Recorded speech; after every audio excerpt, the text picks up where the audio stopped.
It's now 8/21, 2025, early in the morning, and you know, I just haven't been able to get to sleep yet. Because once again, I had too much caffeine and haven't quit smoking cigarettes yet. Again, which I swear, I only got like a couple left. This will be my last pack. It ain't doing me no good. I know that. I've already talked on one of my talks about the cycle of cigarette smoking and how it actually doesn't take away your anxiety, it gives you more anxiety. I know that, but I have confessed that I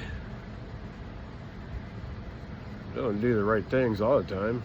I know I'm not doing right by myself, but look, it's a kind of a thing that everybody has to combat.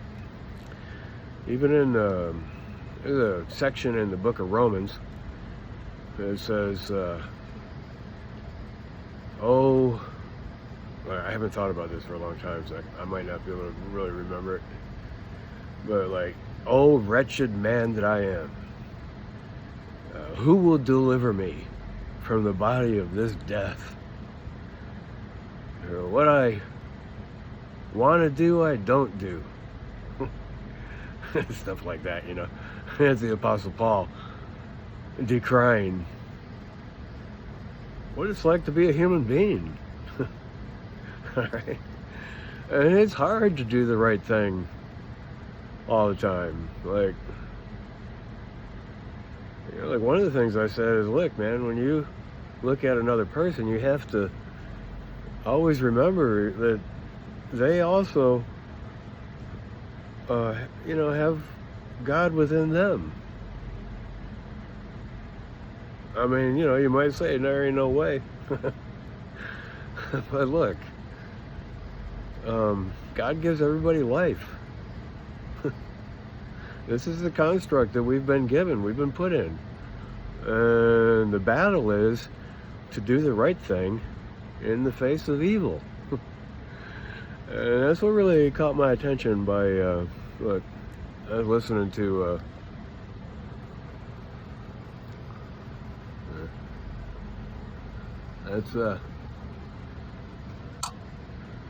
that's Gavin Newsom. He's the governor of California. And that's Jasmine Crockett. And she's from Texas. I think she's a representative in the House. All right. And she's a former civil rights attorney. And I'm just going to tell you, like, this is the first time I've seen these two people together. And this is actually the first podcast that I've ever seen from Gavin Newsom. And I think this is his podcast. I saved it to my dog den. I mean, I don't have my favorites anymore.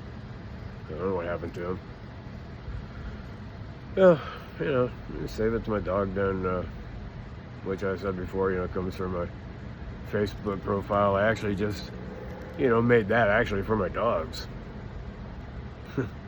But, I've saved stuff to it, But I'm not on Facebook anymore, so. Hey, look, man, I've been hacked before. My Gmail account and all that kind of stuff, it's been hacked. I got real angry one time because I would change my password and then my password would change again. Like somebody else was like hacking me real time. It was a real technological fight. I think it was Joel, the guy that lived here, and his kids were pretty savvy on computers and on the internet and stuff like that. They conned me one time. They really did. They made up a fake profile, and I engaged with this person, and then I went to see this person, And then when I heard his kids talking in the background, my van was being towed away. I rushed home when I realized, oh, I've been bamboozled. And I left Wesley Chapel and came home, and my van was on the tow truck. I couldn't believe it. But anyway, so look, I know what it is to be hacked, to be tricked, and stuff like that. I can't believe I actually let him live here again. I forgave him. That was a mistake. Yeah, he wasn't here for long, but now I keep getting these mails.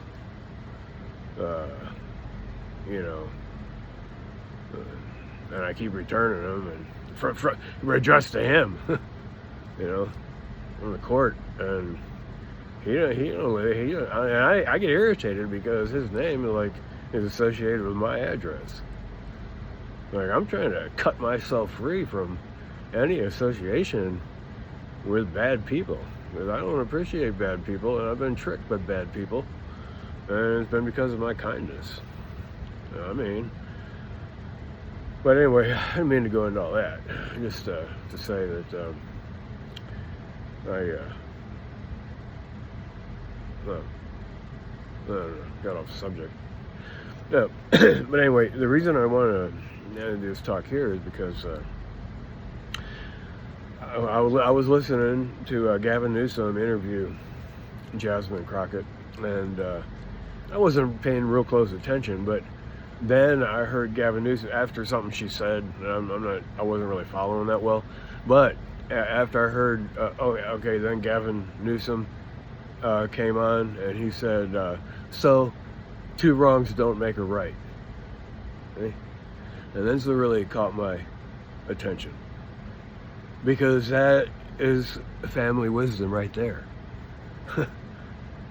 I mean, I've heard that ever since I was a little kid. Two wrongs don't make a right. And, the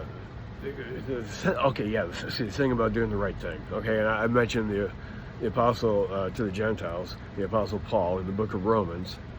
He decried the fact, "Oh, wretched man that I am."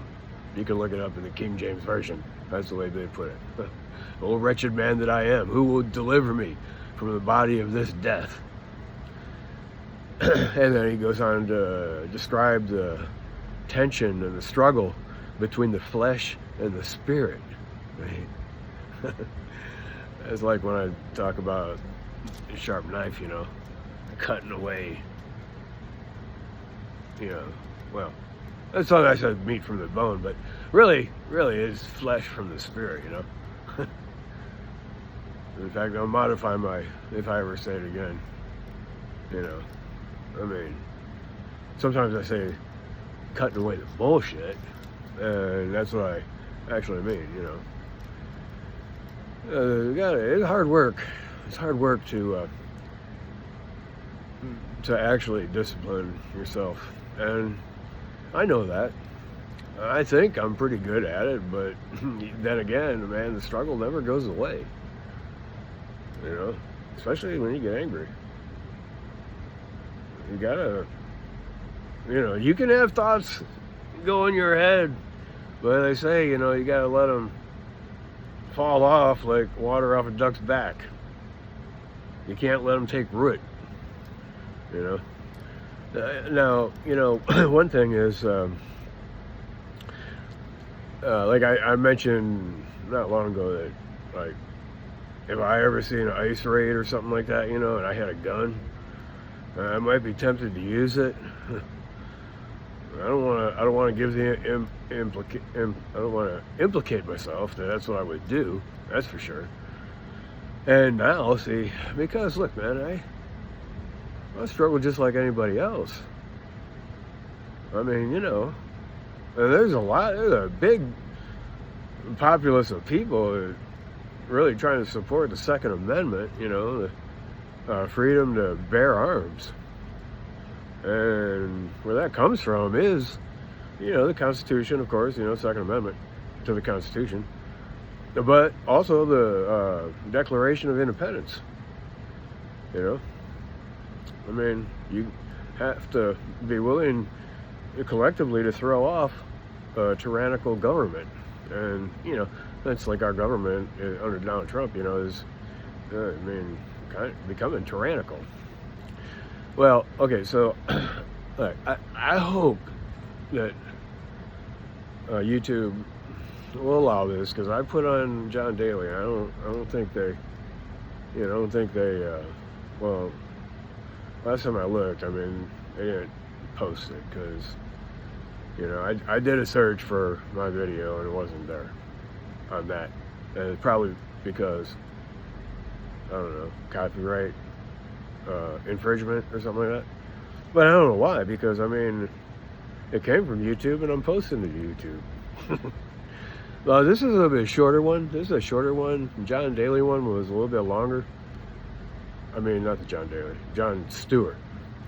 I think John Daly because, when I had cable, I used to watch The Daily Show. Now I've seen it on YouTube sometimes.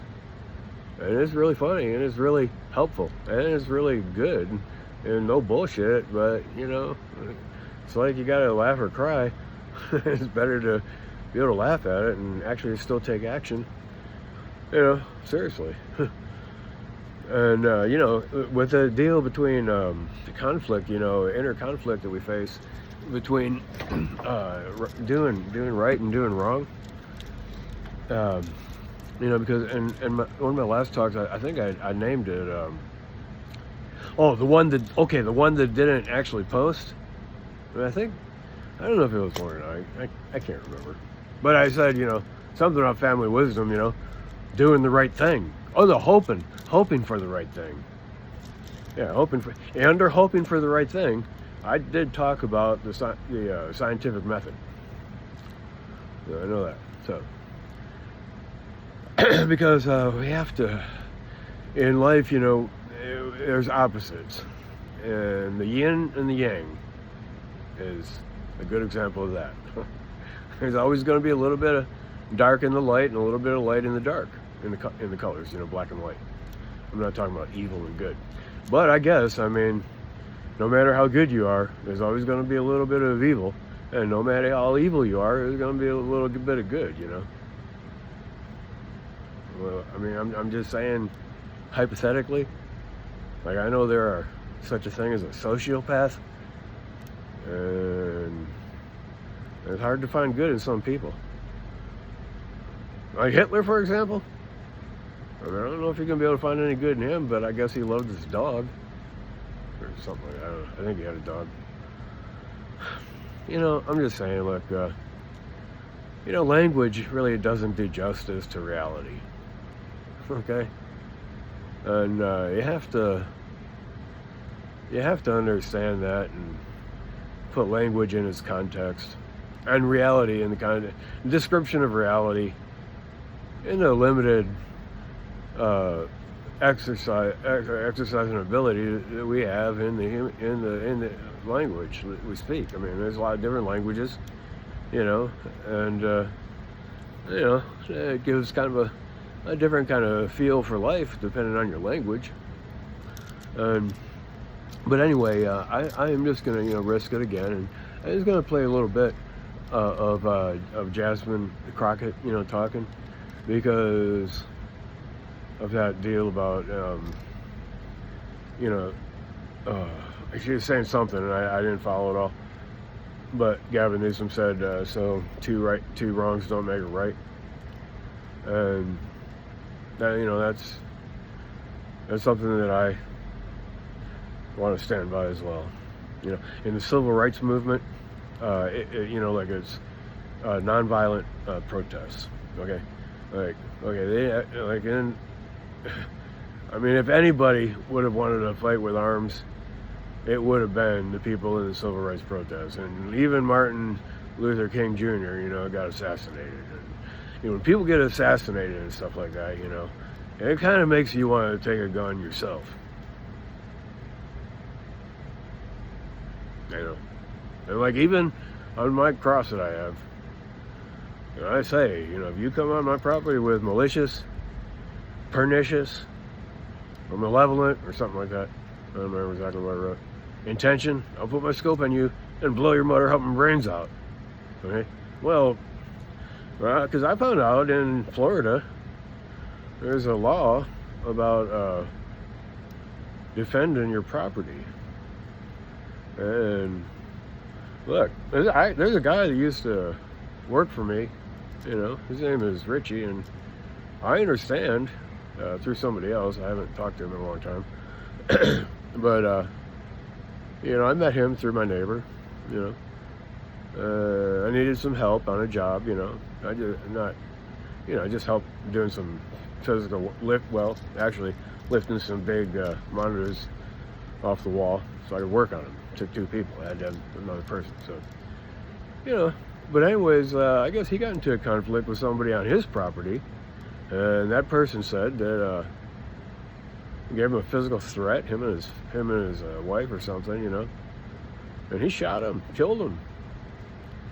You know, he didn't go to jail. Look, I'm not saying that I would ever want to do that. I really don't want to ever kill anybody. Tell you the truth, I don't want to have that a part of my experience in life. I don't even want to kill myself either. Although sometimes, you know, when you're pushed to the limit, see, you might do either one. You know. But, you know, 2 wrongs don't make a right. That's why I say it's always better to look for a higher, you know, a higher, more noble, more virtuous, productive, not destructive response to things, if at all possible. You gotta think outside the box. You know, and that's why I know when the one prayer that I prayed on one of my talks not long ago, you know, at least I think I remember praying for God to help us think outside the box and when there is no way, like Moses before the Red Sea. There was no way. He was being chased by Pharaoh. But in the story, it says God parted the sea. And they escaped Egypt. They escaped the Pharaoh. Look, that's just a story, you know. I mean, I don't know whether it really happened or not. But what in that story, what it means is that when there is no way, and actually when I used to, you know, preach, you know, because I did when I was younger, I remember I did a sermon on that one time. When there is no way, God help you find a way. You gotta look for it though. You know? I mean, sometimes I think if you sleep on something, you might find a way. You know, I think God helps us.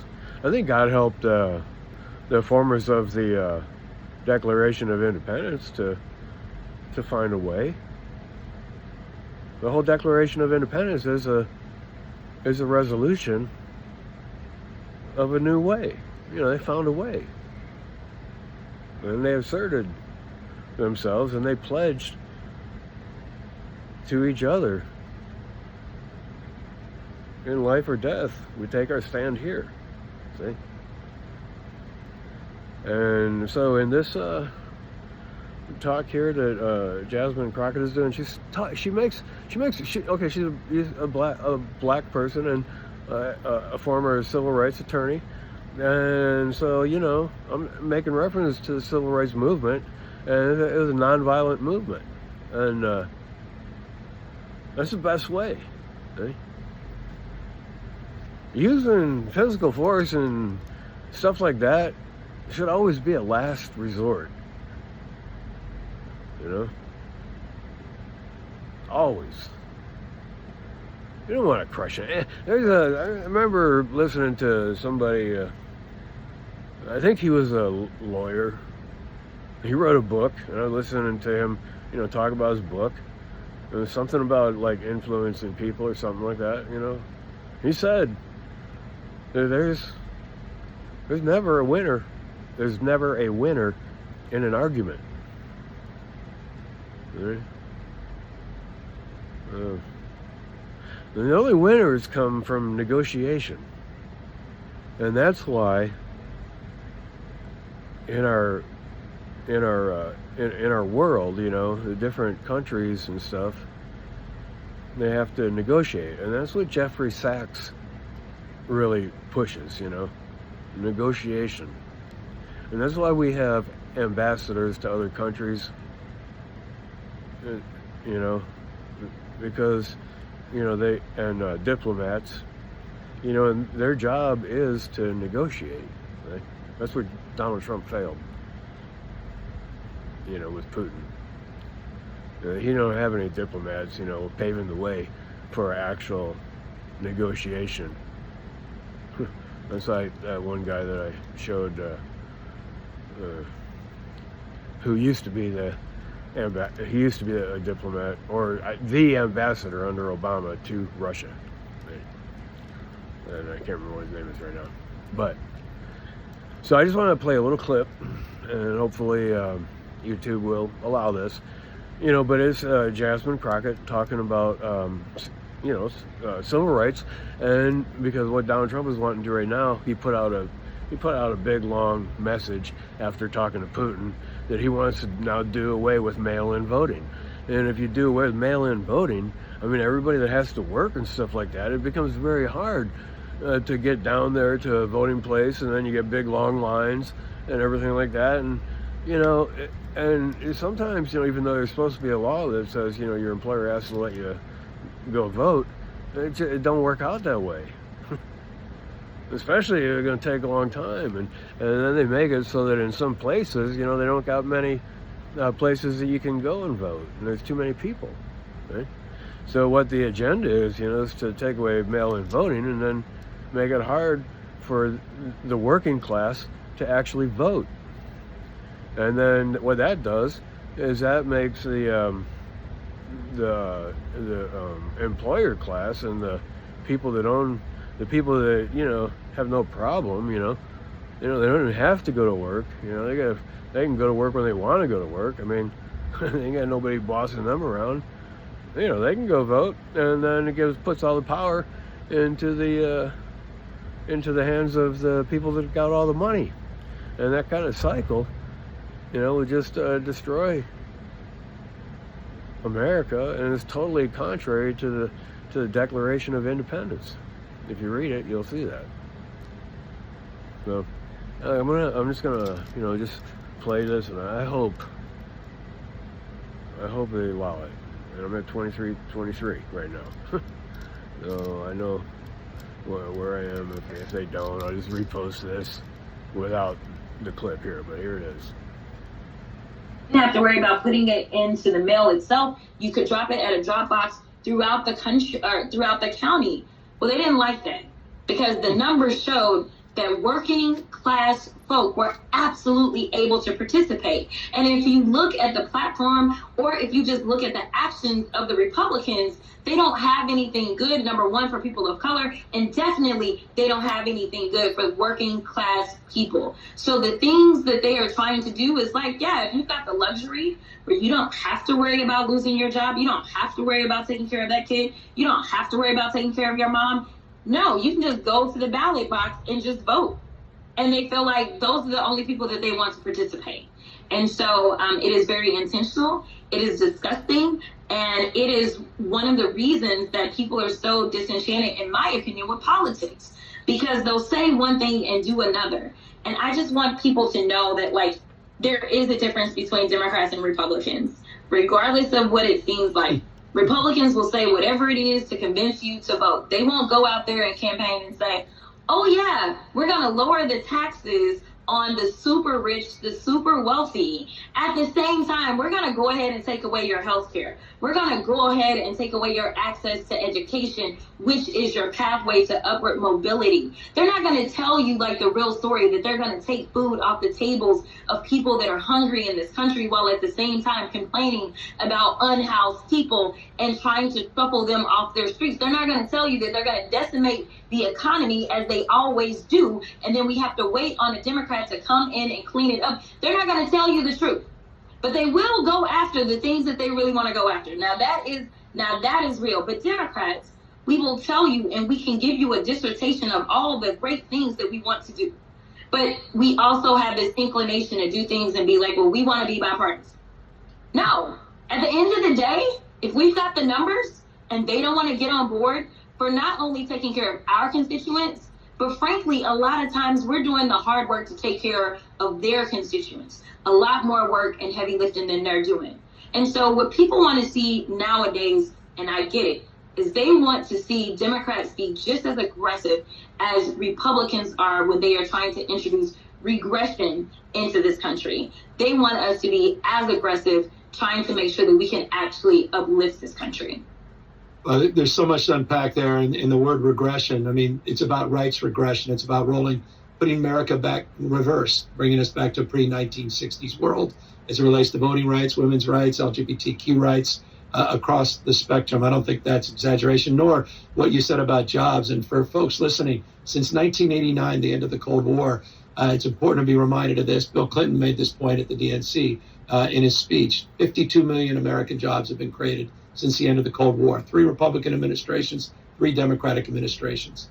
96% have been created under Democratic administrations. The last 3 Republican administrations have one thing in common: recessions. 1.9 million jobs created in the last 3 Republican administrations, over 16 million in the Biden administration, just as another proof point to the extent you needed it. But Congresswoman, I want to talk about another proof point on our democracy. We talk about Jerry. All right. All right, look, I got that. I'm just gonna now say I also listened to this guy called Paul Starr. He come out with a book, and I think I want to get the book, and I might use it for the basis of maybe one of my signs or something, because we got a long way to go to reform. We got to reform the Constitution, because the Constitution gives like the president immunity for crimes, and he tells people to commit crimes, and then he will pardon them. He did that with the insurrection to the White House. He pardoned like I think 16,000, but I'm not sure of my numbers. Could be 1,600 or it could be 16,000. I don't know. But a bunch of people bombarded the White House because of him. He never got convicted for anything, but other people did, and then he pardoned them. Well, and now, like, he's holding out a pardon for Ghislaine Maxwell, who was co-partner with Jeffrey Epstein, who made all his money through extorting rich people that involved themselves with him, and trafficked women, sold women, and they're trying to cover it up and stuff like that, because Trump is in there. His name's all over. He's best friends with Jeffrey Epstein for 10 years. He's trying to disassociate himself with it, and he's trying to squash everything. In order to do that, he's like, starting these ICE raids and everything. Plus, he's bent on tyranny. Anyway, so he wrote some things. I'm just gonna say them real quick. Government by extortion. Government by extortion, because this president extorts people. All right.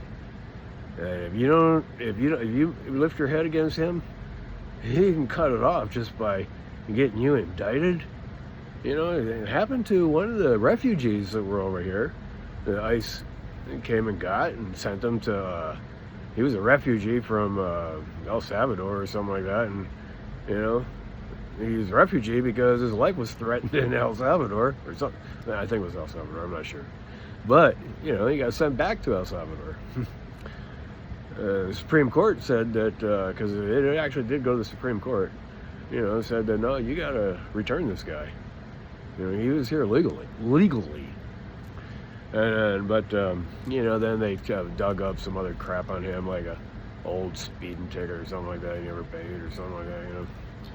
Anyway, and then put in like Fox News and stuff how he was a bad guy. Anyway, okay, so government by extortion, and then let's see, the capricious power over the economy. You know, like Trump, you know, fires people that don't give good reports about him. Capricious power over the economy, and you know, he even wants to take control of the actual data that it doesn't make him look good. And then the pardon power he mentioned, you know, and I already mentioned the pardon power. He pardons a lot of people. And then executive immunity. He's immune from prosecution if he does anything wrong. And Nixon, you know, Nixon said, you know, if the president does it, it's not wrong. That's due to the executive immunity. Okay? And then partisan judiciary. So if something is even brought up to the Supreme Court, you know, like you know, the Supreme Court has a lot more Republicans, and it's supposed to be bipartisan, but they have a lot more Republicans, and the strategy is because it's a lifetime you know, term. Like, you know, they can't be fired or nothing. So, and so, you know, like right now, you know, they support executive immunity. You know, John Robertson, you know, he's one who wrote the whatever they write after they have their own internal trial. You know, they decide what's right or wrong. Like they overthrew the Roe v. Wade, you know, about you know, giving women the right to have abortion, like if they've been raped or something like that. You know, now, you know, they're forced to carry that child to term, you know. Yeah, they got that right taken away.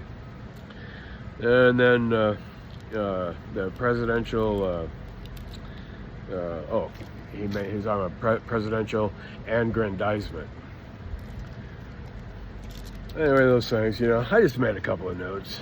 But look, we got a long way to go. And it's a hard uphill battle, especially when you are governed by the idea that two wrongs don't make a right. Okay, well, you know, it's a gray area. Okay, it's a gray area. It takes a lot of struggle inside to figure out what's the difference between right and wrong and where your boundaries are. You know, like how far will you go to defend yourself or your family or your community? You know, or your Constitution, the Constitution of the United States of America.